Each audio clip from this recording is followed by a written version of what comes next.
Hey there, and welcome to another episode of the HomeTech Podcast. Jason Griffin here. So happy to have you with us. I am joined, as always, by my partner, Seth Johnson. Seth, how's it going? Good, man. Good, man. How are you? I'm doing well. My phone hasn't caught on fire yet. It's always a good thing. Yeah, I'm pretty happy about that. Poor Samsung. Oh, my God. Big story. I'm not a big fan of Samsung, but they do make really cool products. Like the phone looked like a really nice phone, except for the fact that it kind of catches on fire. Spontaneously combusts. Yeah, that's kind of a problem. Yeah, when you're designing things, it's actually something you don't want to put as a bullet point. You would typically try to avoid that. Yeah, exactly. Yeah.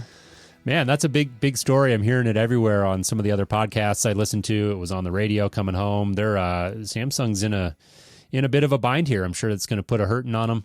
I thought these kits that the users have to send their phones back in are just it's crazy. I mean, it makes sense, but gosh, just the lengths that Samsung is having to go to. It's like these 3-tier boxes with like a fireproof bag in them, and they all have to be ground shipped because they can't go on planes. And gosh, just what a mess. Yeah, I was talking with my neighbor, and she's elderly, and I was actually helping her bring her trash in because she just had some surgery done or something like that, and I had my phone out, and she's like, "I hope that's not a Samsung." It's a big story when your elderly neighbor is reminding you about it. Exactly. Oh, I thought that was great. Oh man, what a bad deal. I wonder how many years it's going to take for them to recover. Like, it's one thing to they're going to have this recall, and it's on one phone of the bajillion that they make. How many years is it going to take for them to come back and rebrand and release a phone? I'm sure the next one will be fine, but they're gonna have to do that. And then how much are they going to have to pay to make people walk around with these things and endorse them? Yeah, yep. And they got a tough battle ahead. I definitely feel for some. I'm sure there are a lot of good people at Samsung that are being affected by this. So hopefully it'll all shake itself out sooner than later. Like you said, I think they make great hardware. I've always been an Apple guy myself, so just been in the iPhone world. Never really gave their phone serious consideration, but yeah, definitely unfortunate. Let's move on to a brighter note. We've got another great show here. We had Brad Hintze on from Control4, and regular listeners to our show are definitely going to be familiar with that name. Brad is a great guest. We've had him on to talk about some various news from Control4 over the couple of years we've been doing the show. Tonight we had him on to talk about Bakpak, which is technically a Pakedge product, but obviously Pakedge and Control4 are essentially one and the same now. And so I really enjoyed our conversation with Brad. Think they're doing some interesting things with Bakpak, and it just ties perfectly into the big conversation we've been having quite a bit here with RSM and the recurring monthly revenue is a huge conversation in our industry. So I really learned a thing or two, and hope our listeners will as well. Yeah, I thought it was a pretty good conversation to have with him. We got a new patron this week. We did, yeah. I want to send a big thank you to Bruno Napoli. And Bruno, I'm sorry if I'm mispronouncing your last name. Bruno came on at the $5 level, so we want to definitely give him his due and thank him here on the air. Bruno is, if you're not familiar, that might be a name that rings a bell to some of you. He's the founder of Krika, which happens to be another RSM remote site supervision tool. And I know Bruno's a listener to the show and a fan, and so we really appreciate him coming on and supporting the show. If you're interested yourself in learning about becoming a patron and supporting our efforts here at HomeTech, head on over to HomeTech.fm/support, and that's where you can learn more about our Patreon page, which is a way that you can support our show for as little as $1 a month. Help buy Seth some cups of coffee to get through those late night audio editing sessions. Yep, absolutely. And one thing you get to do is go into our Slack channel. We have that open for our patrons. And Bruno's been in there, and he's been a great addition to have. He's really kept it lively for the short couple of days that he's been there. It's been fun to have him. Absolutely. So again, stay tuned. Make sure you stay with us for our interview with Brad Hintze. But before we do that, as usual, we're going to jump into a few of the kind of technology headlines that we saw this week and just talk about those for a little bit. So we're going to start on a lighter note here, Seth. Had a story that was actually, you mentioned our Slack channel. So TJ over in our Slack channel was kind enough to point this out to me and an Englishman I presume has set a world record for the longest time that it ever took to boil some water for a cup of tea.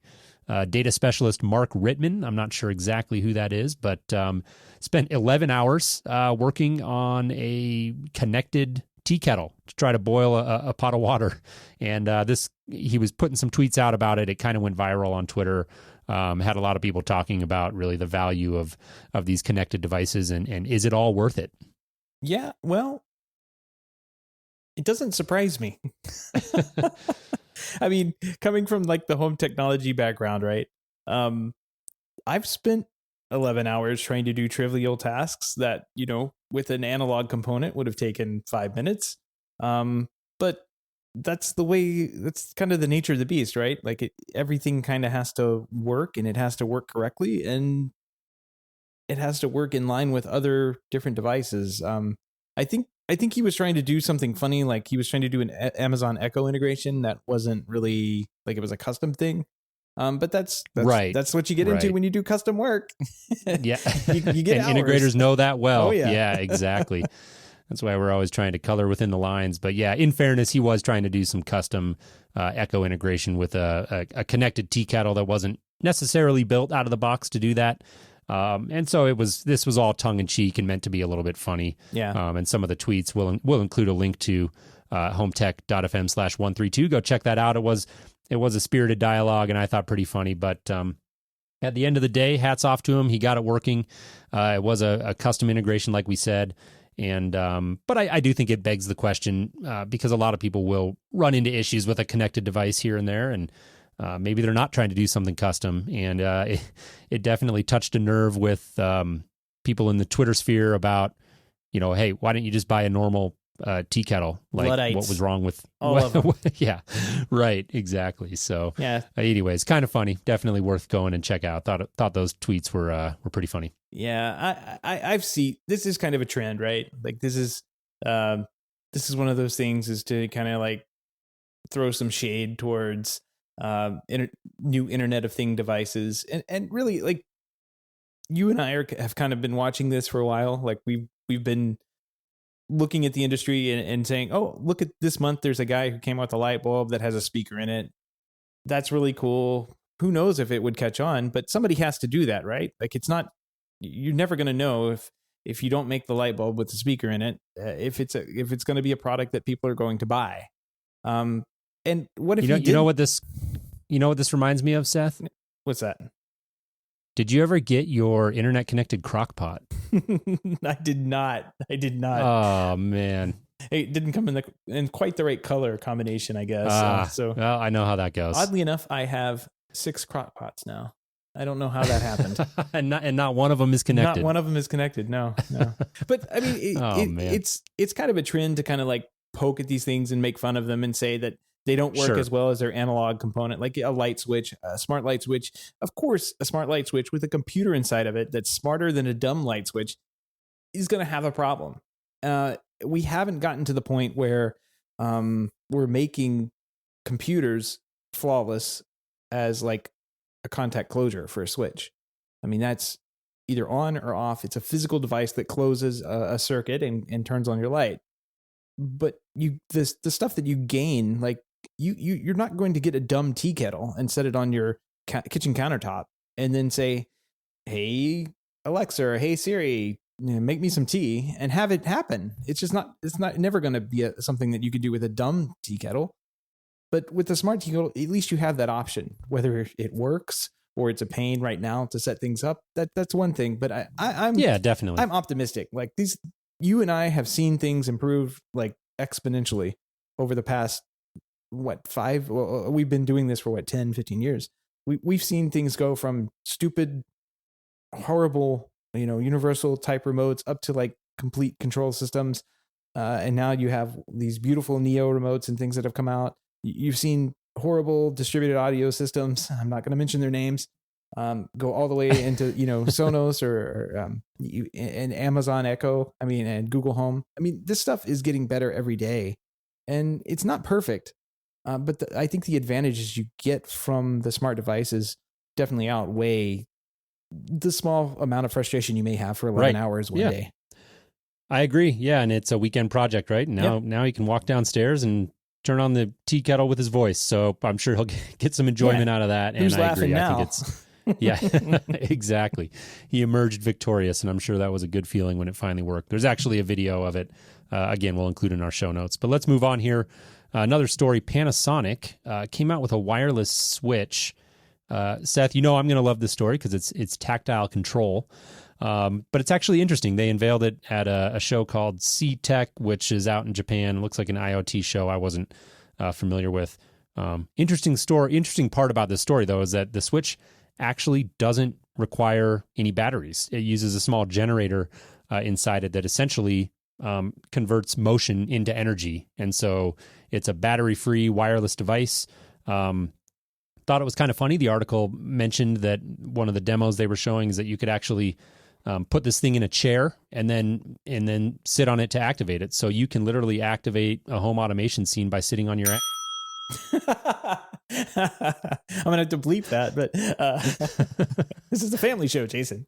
Yeah, this is a really cool product. I mean, we kind of talk about these. What are they? The Amazon Dash system, right? The little like button, a Wi-Fi button you press that has a little lithium-ion battery inside of it, but it has a battery and it only lasts 2-3 years. But if Amazon were to use this particular product and this Panasonic button they've made, they wouldn't have to have any batteries. That would be really cool. Yeah, I think there's a value add there. I do question, how much really is changing a battery every 2 or 3 years, or presumably, gosh, it's coming back to me, Seth. Didn't we?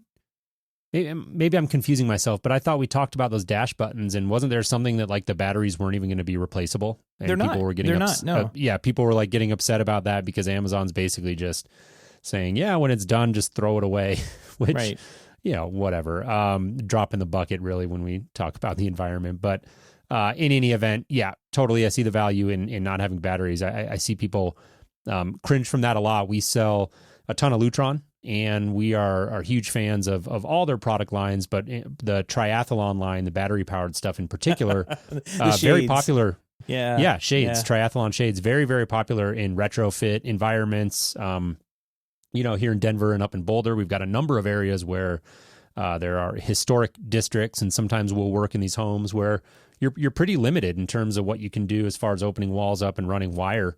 And so to have a battery-powered option is great, but the second you say battery, a lot of people will recoil, and you have to kind of explain, hey, the technology's come a long ways, and you don't have to change them, but maybe once every 3 years or something, and typically that'll alleviate people's concerns. But even at that point, you do have people that just can't be bothered with worrying about batteries, which I totally get. So this is kind of an interesting technology, and I'll be curious to see if it propagates into other companies and products. Yeah, it uses kinetic motion, converts it to energy. I mean, I think it's a brilliant little device and a brilliant little product that they put together. I hope to see it, integrated further down the road. That'd be kind of nice. Yeah, and it reminds me of, I can't remember the specifics, but I feel like I've seen stories over the years that we've been doing the show of at least concept designs of like wearable technologies that can take body heat and convert it to energy. Right. So that's pretty interesting as well. So just that whole conversation about energy and not having to worry about batteries anymore, big deal. So definitely something to keep an eye on. Yep, absolutely. Well, we've got a nice little story. We bashed a little bit on Internet of Things devices. Let's bash a little bit on Comcast. They were fined $2.3 million by the FCC for what's called negative option billing. It sounds like there were allegations that the company had been billing customers for products and services they never even ordered, and it's actually a practice known as cramming. So you order a package from Comcast, and they put all this junk inside of there that you never even ordered, like HBO and all that stuff. I can tell you from personal experience with Comcast, this is exactly the reason that we ended up cutting the cable, because they put all this junk inside of their bill. We could never make heads or tails of it. And finally, we said, just forget it. We want the $79 internet package. That's it. No thanks. Yeah. They have gotten that down. And when I say they, I mean cable companies in general, have gotten, I think, that down to a science of making their bills so impossible to understand. And then when you call to try and ask a question, you're just going to get somebody who, in my experience, can never provide you the clarity that you want.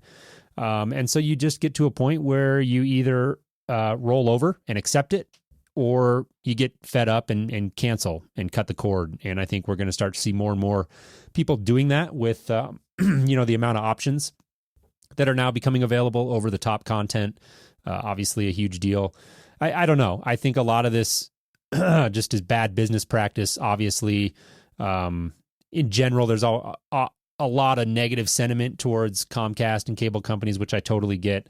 I think a lot of what these companies screw up just has to do with the scale that they're trying to operate at, and providing a high level of service at that scale. I think it is impossible. I can't think of one really large company that size that I've ever dealt with that I had a good experience. I would think Apple has done a pretty good job with their customer support. I mean, they've always been given really high marks for it, but they're not exactly That's true. I just don't think of them as like a service provider, I guess. Yeah, okay, a little bit different. But no, it's a good point. It's a fair point. I just think and to your point, Apple has succeeded at that and creating goodwill for their brand, and that's an exceptionally difficult thing to do. And one of the reasons why Apple is one of the most successful companies ever. And so I think that is a very fair point. Well, $2.3 billion or $2.3 million, not even billion, but $2.3 million is a drop in the bucket for all the money that Comcast has made by screwing over their customers for the past couple of years. It is. Yeah, that's like a insulting. Nothing fine for them. Yeah, I totally agree. In addition to the $2.3 million fine, they are facing a 5-year, what's being called a compliance plan, which basically says Comcast must adopt, I'm quoting here, to processes and procedures designed to obtain affirmative, informed consent from customers prior to charging them for any new services or equipment, to which I say, yeah, that's common sense. Right. Yeah. Well, there you go. Comcast. Like, you mean Comcast actually has to tell me what they're charging me for? But only for the next 5 years, and then they're free to just go do what they want. Hey, I mean, to me, on the balance sheet, this is probably a pretty good deal for them. They get to rip people off, and then for 5 years, they just kind of have to take $2.3 million on the chin, and I'm sure they will probably figure out other ways to make their bill even more confusing. I honestly, I just don't get it. I don't understand why it can't just be like spelled out, plain as day, this, and this, and not have these crazy prorated charges that just pop up. That's what happened to us. Like we had a nice little budget for a cable bill, and then all of a sudden the next month it's double. And we called in and said, "What's going on?" "Oh, and you were on a promo price plan." Well, I only have one cable card, and there's no way my bill should be this big. So goodbye. Yeah. And now, good for you. Yeah. We use them for internet. That's what it is. I've spent a lot of time when I moved recently. When we bought the house, I had to spend a bunch of time combing through bills because it looked to me, and it did prove to be the case, that somehow I had gotten double billed for service at the old place and the new one. And gosh, the amount of time that it took me to get that sorted out with CenturyLink was it was absurd. And busy guy working, trying to do a podcast, got a young family. I mean, this is the kind of stuff where you have to be really persistent, and a lot of people just don't have the time for it. And I think these cable companies will bank on that eventually you're just going to roll over and say, you know what, forget it. I'll pay my bill, because it's just less of a headache than trying to fight for that $70 or $100 or whatever it comes to. Yep, absolutely. Well, now that you've saved all that money by checking your bills twice, I know a place that you can spend all that extra money coming up here in a couple of days.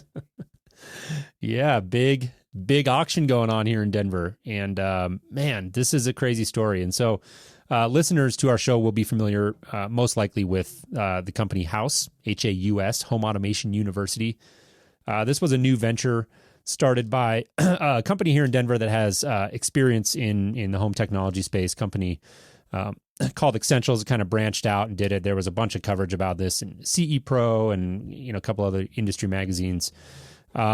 This was again, Home Automation University. The idea was they were going to become sort of a central training facility for the home technology space and bring people in who wanted to learn how to run a successful home technology business.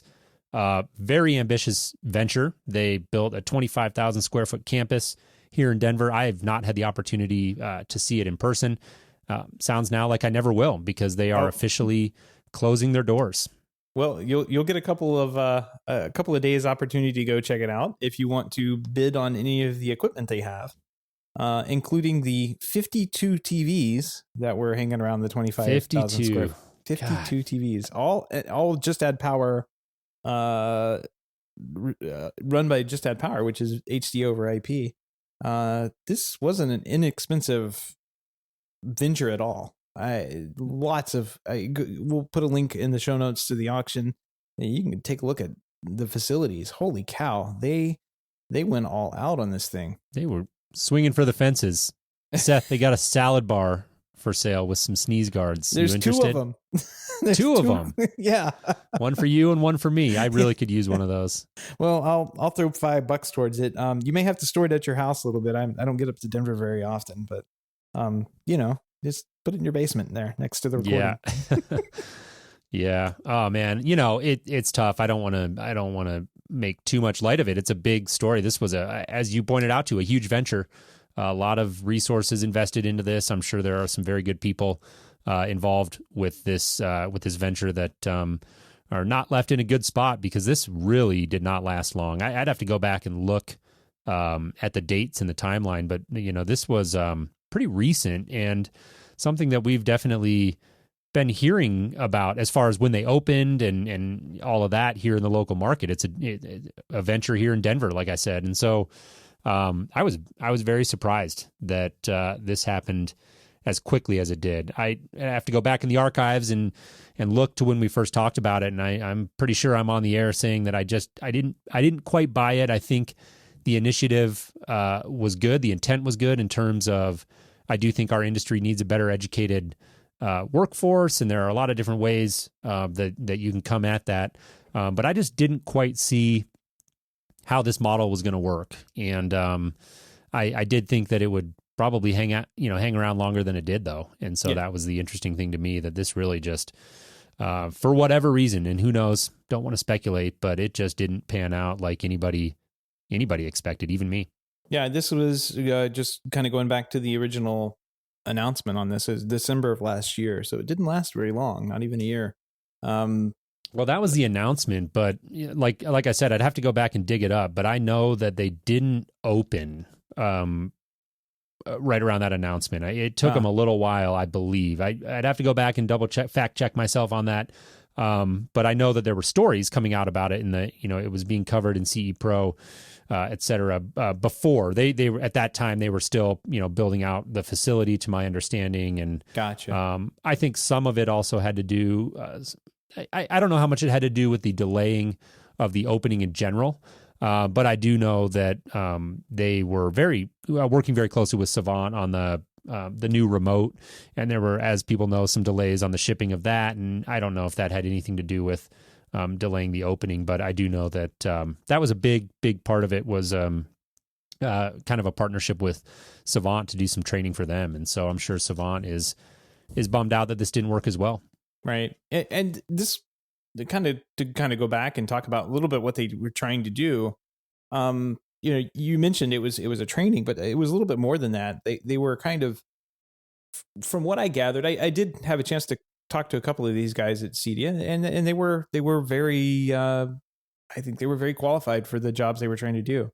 But they were trying to basically standardize our industry, both in practices, like what you would do on a day-to-day basis, but also like how you would run your business. Like, use this particular software, you use this particular billing software, that kind of thing.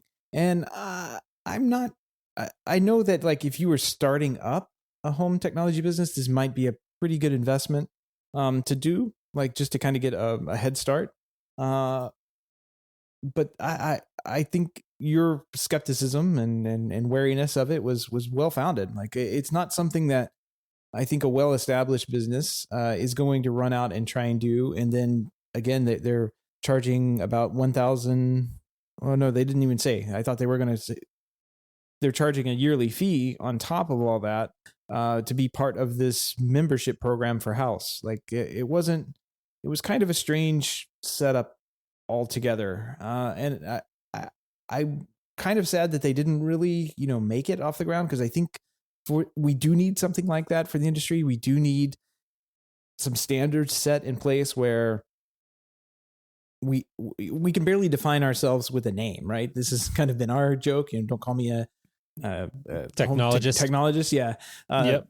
we can barely do that. And like the ambition of these guys to go out and say, oh yeah, you can call yourself this, and this is how your business is going to run. And this, and this. I imagine they got some sideways looks from a number of people who probably have successful businesses, right, but need that extra, may not even know what they're missing. Like I think I was talking with you, and I'm not even sure if I talked with you on the show about this, but I was at my hair cuttery place, and yep, talking.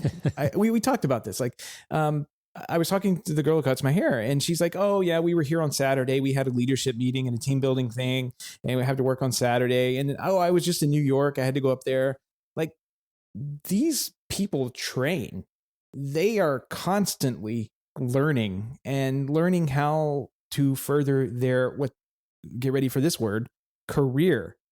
We don't have that in this industry. It is very transient. This is the best word I can describe for it. And like, to see the contrast between somebody who is in essentially the same service as we are. I mean, they're serving people. They're service-oriented business. They charge for their time and their money and their experience. Hey, it sounds pretty familiar to me. Even like a high-end salon has the same high-end customers that we have. In fact, one of my customers was coming in while I was walking out the other day, which is hilarious. But so we have the same customers, but we run our businesses and treat employees and training completely different.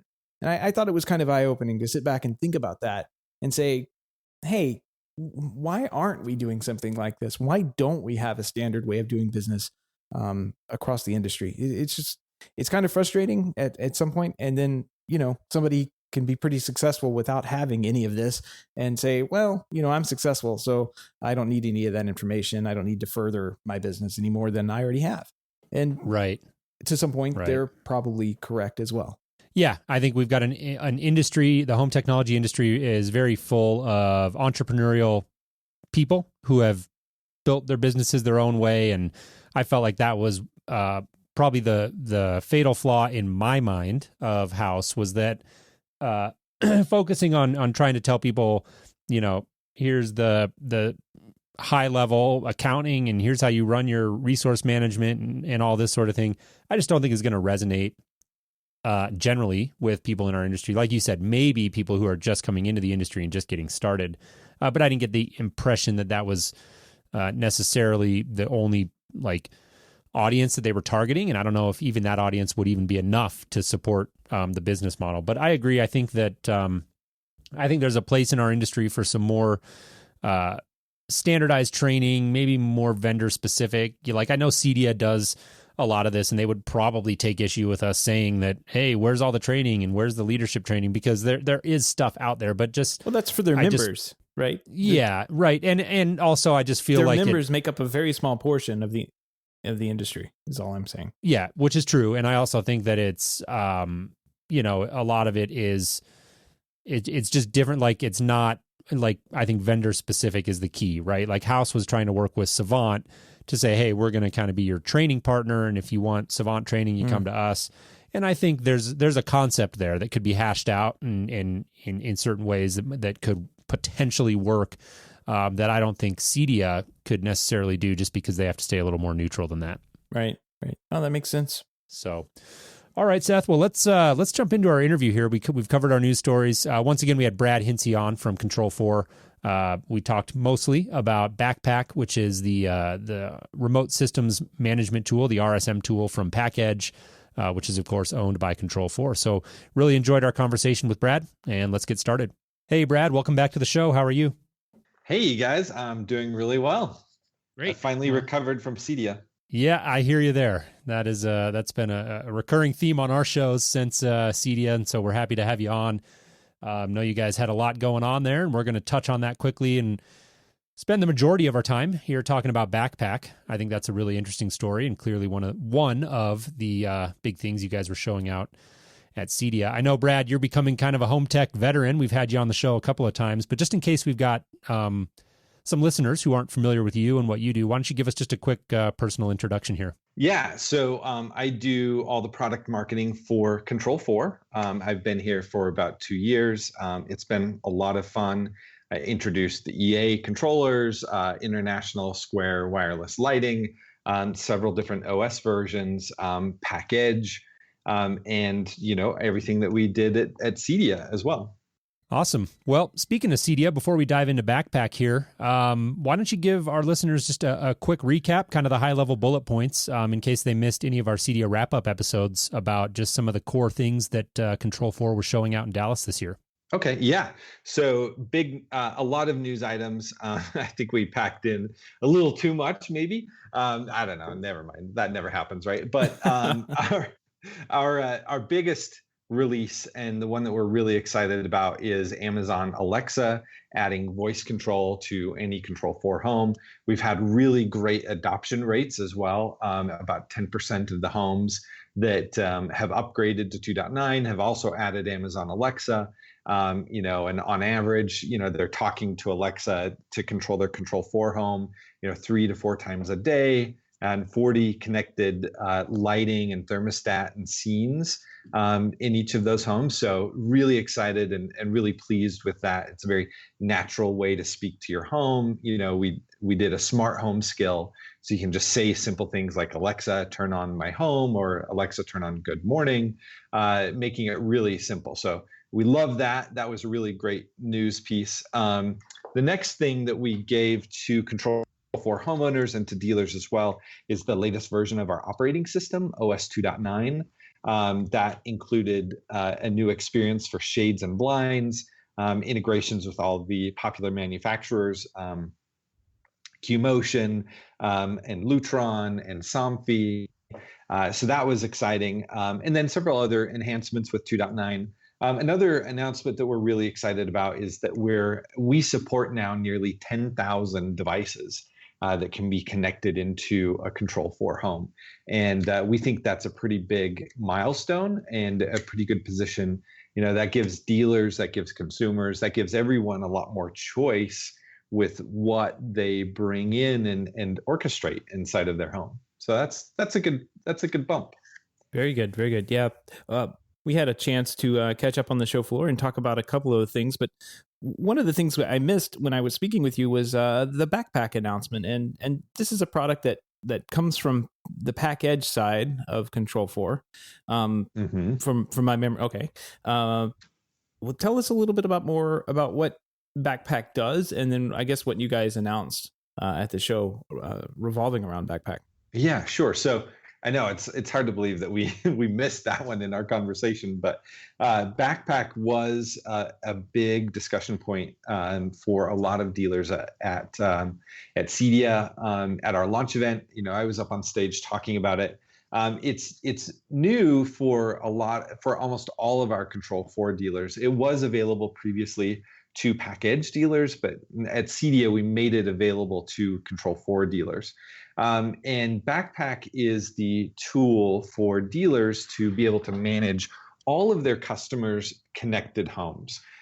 So the entire network in a single view, but then we've also expanded it so it brings in more of that home automation. So this is a tool or an interface to help make dealers more efficient and more effective, and when a dealer can be effective that way and deliver a really solid network, that helps their customers really remain happy. And we do this by giving dealers alerts and the ability to monitor proactively a customer's network. And if there's an issue, on their mobile device or on a laptop, they can jump in and try and resolve that issue without actually needing to go out to the customer site, in most cases. And then, of course, we also make it easier for them to get a customer's network up and running online and configured in a way that they get these intelligent alerts. there's a lot there, and sometimes it can be a little tricky to talk about Bakpak in that way, but it was really designed and built to make management of a connected home much easier for dealers. But we did, Pakedge has released Bakpak, and it's been out on the market for a while.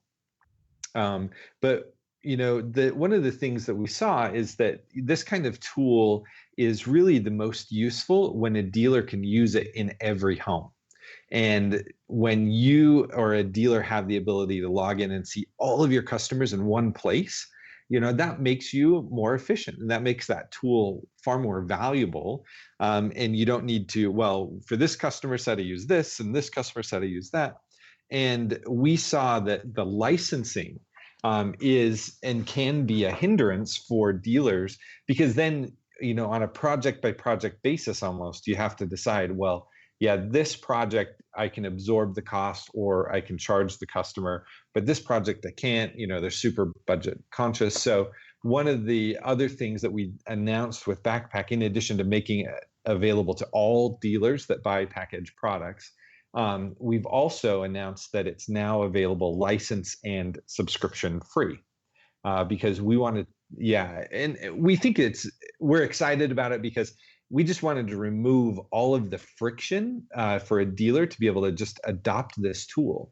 And we philosophically, we don't believe in monetizing our dealer base, right? We want to add value for a customer's home, and that we're happy to charge for. But we don't want to charge our dealer base, because we saw that dealers were having a hard time passing the cost of Bakpak along to their customers. And I think this is true of any management tool. And whether it's $29 a month or $2.99 a month, even those little charges, they add up, and that increases the friction for a dealer. So we're happy to kind of remove that for a dealer. Right.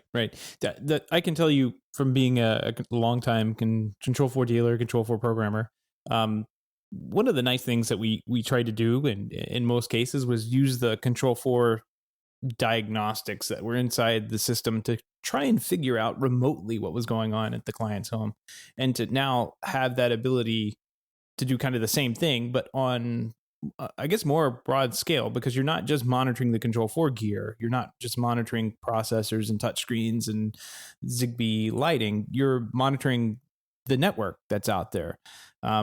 So how, say I'm interested in Pakedge as a consumer, and I call my dealer up, what kind of hardware do I need to have to get started using this Bakpak service, or at least having my dealer use the Bakpak service? So for today, what we're doing is, the NK1 wireless controller has the processor capabilities and the headroom to be able to monitor all of those devices connected locally. So the NK1 wireless controller, it optimizes the wireless network within a home, and it brings Bakpak in to the home. And that's the way that you bring it in today. And really, a lot of homes could get value out of the NK1 wireless controller. 2 or 3 WAPs, that's the point when you want to start thinking about it. So that's how it would show up in terms of a box inside of a home. Gotcha. Okay. Well, let's, there's some macro topics there that you kind of touched on in terms of the pricing structure and stuff like that. And I definitely want to come back to that, but want to zoom in a little bit and talk specifically about the platform, nuts and bolts, so to speak, and what it looks like. And so let's start with just the initial setup and configuration process. If I'm a dealer and I'm curious about Bakpak, can you just walk us through briefly what that initial setup looks like? Yeah, no problem. So it's really straightforward. So we just spoke about the NK1 wireless controller. There's some software on that device. It's called a Patroller. And what that does is that connects to the Bakpak cloud infrastructure. But since it resides on the network, it also connects to everything locally. So the first step for a dealer is you log into Bakpak and you register or connect that Patroller with your Bakpak account. And that's the first starting point. That creates the connection between the home and the cloud infrastructure. And then the next step is you actually scan the network, and the NK1 will look for other connected devices on the network and bring them all into a single interface. So then your router, your switches, your WAPs, your controllers, your Control4 controllers, and PDUs, all of those will show up inside a Bakpak, bringing it all into a single view. And then from there, you can click in and optimize each of the devices, set your SSID on the WAPs, make any port configurations or changes on the router. But the beauty is that you're doing it all inside of Bakpak, and you don't need to, because setting up a network previously, it was 4 or 5 different browser tabs open, different IPs, and you're writing notes on what the IP address is for this device or that device. Bakpak removes all of that and pulls that into a single interface, so it's much easier for you to kind of get everything set up and optimized. And in addition to just pulling it all together, Bakpak will also make it easy for you to kind of segment and identify those devices that are most important for you to monitor. If a WAP goes offline, you want an alert right away. But if a laptop or a mobile phone comes online and offline, you definitely don't want an alert for that, because those devices are designed to do that. So the next step inside of getting a customer set up inside of Bakpak is putting those devices into categories with different monitoring frequencies. And by default, Bakpak will pick up those devices that, for most networks are the high priority ones, WAPs, switches, routers, et cetera. And then the others you can put into either a lower monitoring frequency or a non-monitoring frequency as well. Bakpak's designed to kind of help you get up and running more quickly with all of these intelligent alerts, so that you don't need to spend 45 minutes clicking around, just so that you make sure you get those right kinds of alerts. And once you're done with that, then Bakpak will actually present you with a network map view. So you can kind of see, at the top, you've got your router, and then your switch, and then your WAPs, how it's sort of a network topology and a graphical view of how all of those things come together. Now you can see a table view as well, with like a MAC address and the IP and serial number when all of that information is available. So you can quickly see all the other connected devices. But the best part about Bakpak, when you're looking at it from a single user home, is that it pulls all of those devices in together into a single view. So you're thinking at it from a systems view rather than all of these individual disparate network components or home automation components. Right. I think that's important, and it definitely all sounds good. I'm wondering how, if we zoom out a little bit, so to speak, and you've walked us through a single site and configuring that, and what sort of view and information and monitoring frequency and that sort of thing on an individual site level. Clearly, dealers who are listening to this are going to have multiple projects out there and multiple deployments. Can you talk about that aspect of Bakpak and how it works in terms of presumably there's a unified dashboard that'll show you a variety of different projects and how it works with multiple users as well? Yeah. So like we said, Bakpak is the management tool for your entire customer base. And, there's 2 ways to look at that. You can look at it from a long list view of all of your customers and their homes, and then the system within each of those. But you can also see it on a map view. And this gives you kind of that heads up dashboard of the status of all of the networks that, of your customers. So you can get a green pin or a yellow pin or a red pin. And at a glance, you know right away, yeah, everybody in my customer base, they're all happy. Everything's running well. Oh, maybe one customer is red or yellow. Maybe a WAP is offline or a firmware update or something like that. But that is pretty powerful to be able to see everything all in one view. But more importantly is what is a capability that we call virtualization. And this comes from the enterprise IT world. So it's a little bit nerdy, but the thing that is really powerful, and every time we talk about it with a dealer, they really get excited, is the ability to group devices rather than homes. And think of it this way: if you have, in 75% of your customers' homes, they're using the Pakedge RK1 router. And so you've got 30 homes that have this router. Well, when a new firmware comes out and you want to apply that with Bakpak, you can push that to all of those devices at the same time. It's just 1 or 2 clicks and they all get updated right away. Where previously you had to log in to each and every home and apply that new firmware. So you get a lot of that really exciting efficiency from virtualization, and that can cut across routers and switches and WAPs and even PDUs as well. That's very cool. Considering the news that's kind of been sweeping the nation and the world about the security level of IoT devices these days, that's a very welcome feature. I think we're soon going to come at a point in time where it's legislated that that type of feature, if you're selling an Internet of Things device, or it's basically a little computer, like, I think you're going to see that they're going to end up having to have a way to do that firmware update remotely without these security concerns, because that's pretty major if they can start hacking into them and using them for nefarious things. It could be a pretty big problem.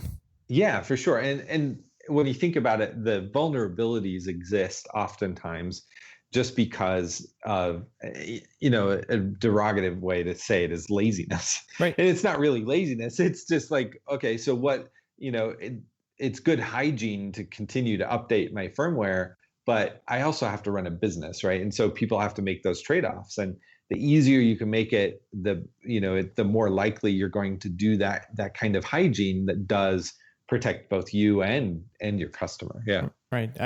I'm curious to, if all this stuff does end up hitting the legislature, like I wonder if dealers will, have to write in some kind of accountability, like, we're not accountable, the firmware has to be updated. Like this definitely makes that tool a lot easier, but I'm just kind of going down a little rabbit hole here that we'll get back out of it. But this type of product would totally bypass that conversation. You can go ahead and just update your entire customer base with 1 or 2 clicks and just take care of it. So that's really cool.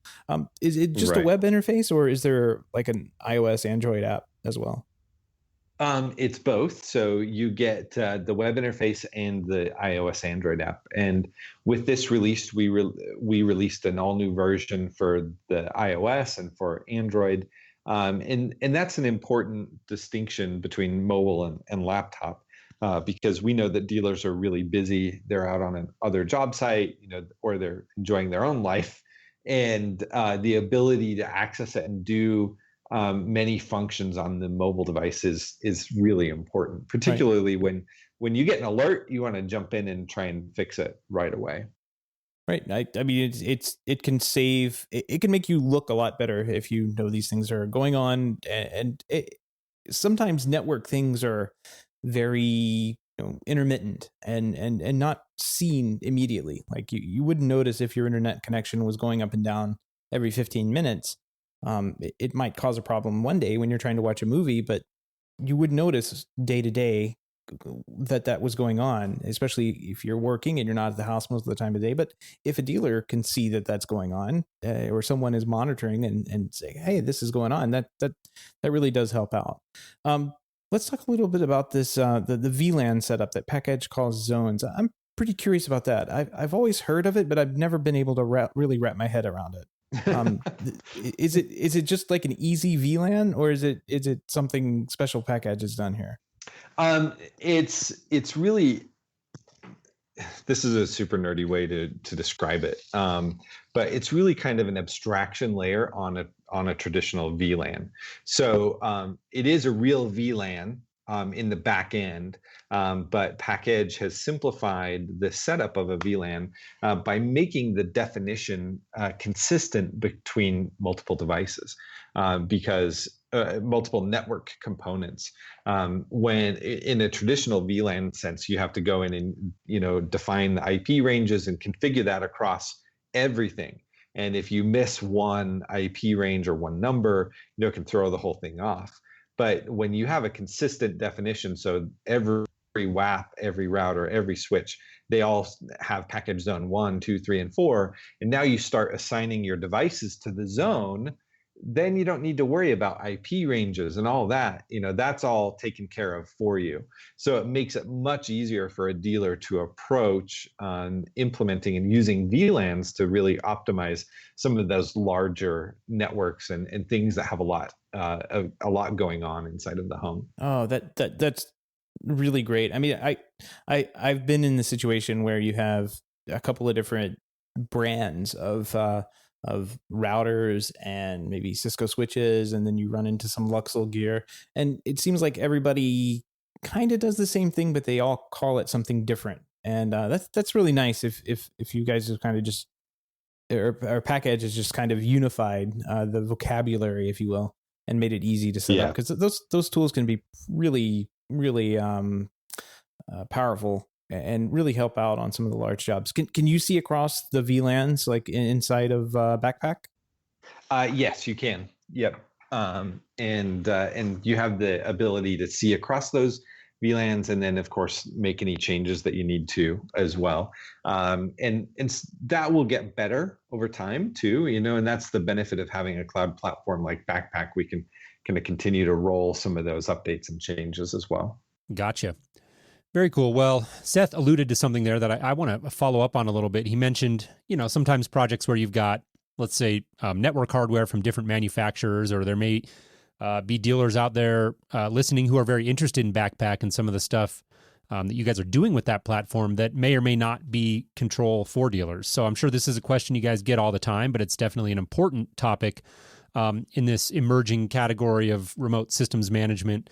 And how does Bakpak fit in to ecosystems, hardware ecosystems that are outside of exclusively Pakedge and Control4? Hopefully that makes sense. Yeah, for sure. So if you add the NK1, you can add that to a network and begin getting some of those benefits from Bakpak and the ability to manage those. For the most part, the way that really kind of shows up is the ability it pulls all of the devices in together into a single view, but then you simply launch the UI, the web GUI, for each of those devices. So it does save you having 5 and 6 and 7 browser tabs open and keeping track of all of the different IPs. But you don't have that deep integration with, for instance, Bakpak and Pakedge devices. You have port control right at that Bakpak layer. So if you have an SX24 PoE switch, you can power cycle a port, or you can power cycle a Pakedge PDU right within that UI. With third-party products, you have to launch their UI, but Bakpak does simplify launching those as well. We do have integrations with some third-party products, particularly in the PDU space. And over time you may see an expansion of that as well, but we haven't really announced anything there. Okay, cool. Third parties, but what about first parties? How well does the Bakpak system from Pakedge integrate with Control4?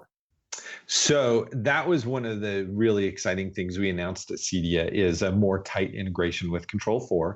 So it will recognize immediately your Control4 controller, which model number it is. But more importantly, then it will connect to the controller and see what devices are connected inside of that home, whether they be Zigbee, Z-Wave, or IP devices. So now you can expand your systems management beyond just the networking components and go out into your home automation. And the first off, this, and like I said, this is our first deposit in this space. And really, this gives you a great troubleshooting tool. If a customer calls you and says, hey, I can't get this light switch to work, or, my remote's not working, you can log in and see, and well, hey, it's not connected. It's offline. Maybe try rebooting or replace the batteries or something like that. So it gives you more information from that troubleshooting sense. And it does expand into this connected home management, regardless of what that connected device is really for. Gotcha. Makes sense. So just to summarize, really, if you're looking at Bakpak, you can think of it as a standalone solution that you could potentially deploy just on its own, exclusive of Control4 But really, obviously, you guys see a ton of value in getting that full integration and having it be part of a Control4 ecosystem to really extract the fullest, greatest amount of potential out of it. Would you say that's an accurate description? Oh yeah, absolutely. That is an accurate description. I mean, yeah, like you said, we want to make Pakedge a really useful network and Bakpak a really useful network management tool for those that aren't selling Control4. But because we have engineers that are working on both the network layer and home automation layer, we wanted a vehicle to deliver additional value between those two systems, and that's starting to emerge here. Got it. And one other just quick point of clarification. So there's no licensing on Bakpak, and is that's applicable to anybody selling the solution? In other words, if I'm selling Bakpak as a standalone network monitoring solution and not part of a Control4 system, I'm still getting that access to that service for free, correct? Yeah. Yep. That's absolutely right. Gotcha. Okay. Want to touch on something that we've sort of glossed over a little bit, but I think is a pretty big deal and something I want to make sure we put some emphasis on, and that is the ability of Bakpak to look into Zigbee networks and now Z-Wave. That was a new announcement coming into CEDIA that you guys were going to have Z-Wave integration, which we've talked about on the show. I think that's a pretty big deal. So just talk about the importance, as you see it, of the ability for Bakpak to monitor devices that live outside of a traditional network or IP scheme. Yeah. When you look at kind of delivering a smart home or home automation, it really it's beyond just IP, and it does include Zigbee and Z-Wave. And this new integration, when you click on, in the Bakpak UI, you click on an EA3 controller, an EA5 controller, and you can see the Zigbee nodes, the Z-Wave nodes, and the IP nodes that are connected and controlled via that controller. And then when you do that, you can see quickly whether those devices are online or offline. Now, like I said, this is our first deposit, and in some ways you could call it an early access, because you can see that there are very clear ways where you could expand this and do some really, really cool things. This first step is still really valuable online, offline. You can see whether those devices are connected. So we're really excited about this and giving those dealers a comprehensive tool. And you mentioned earlier that you use the Control4 diagnostic tools and then your network tools, but we want to make it so dealers can be super efficient and effective, and you don't need to bounce between 16 different tools just to get your job done. And Bakpak is helping us to accomplish that kind of a vision. Right. Makes sense. Well, we're running a little bit tight on our time here. To start to move this to a conclusion, I want to look back out to the big picture and ask a question that's a hot topic in the industry right now. And really, when we're talking about Bakpak, we're talking about an RSM, or remote systems management tool. But really, a bigger conversation is, are integrators and home technology professionals successfully rolling these kind of tools into recurring monthly revenue models? And that's a very important topic of conversation. I know you guys are trying to encourage people to come on board and get active in this by removing that friction of licensing. What is Control4 and Pakedge stance on RMR? Are you taking any sort of active role in encouraging your dealers to roll this service into an RMR plan, or are you just sort of staying neutral in that particular conversation? We're neutral from a perspective of we're not adding to the cost structure for a dealer to do RMR. We want to enable, for some dealers, it absolutely makes sense. And for those dealers, do it. I think it's really great. We have several dealers that I've met with, and they've built strong businesses with a recurring service model. But we also have a lot of dealers that are doing a large amount of business, particularly where they're doing a lot of projects that are on the smaller end, it doesn't really make sense to do a big RMR model. And from a business perspective, we want to enable all of those dealers. And that's part of the reason that we removed the licensing. For the dealers that have it already, great, use Bakpak. For those that don't and don't have a plan, or they're dabbling and they haven't yet built a big business, great, go use Bakpak. It's not going to make you go faster than you need to. I think that there's a lot of energy and focus on RMR now. I think it really remains to be seen what it's going to do in the long term for our industry. I think that some people have the view that it might save their business or might save the industry. And I don't know that I would go that far with it. But, we wanted to provide the tools and the choice for dealers to build their business to be as successful as possible, whether that does include RMR or it doesn't. Very good. Very good. Well, Brad, like Jason said, we're kind of running tight on our time here, but if somebody wanted to find out more about Control4 or in Bakpak or connect with you directly, where would you send them? Of course, Control4.com, Pakedge.com, PAKEDGE.com. Yeah. I'm on Twitter at BradHintze.com, just at Brad Hintze, keep it simple. So yeah, those are, or LinkedIn as well. You can find me there. Excellent. Well, Brad, thanks very much for coming on the show. We really appreciate it. Thanks, guys. It was great talking to you. All right. Thanks, Brad. We'll see you.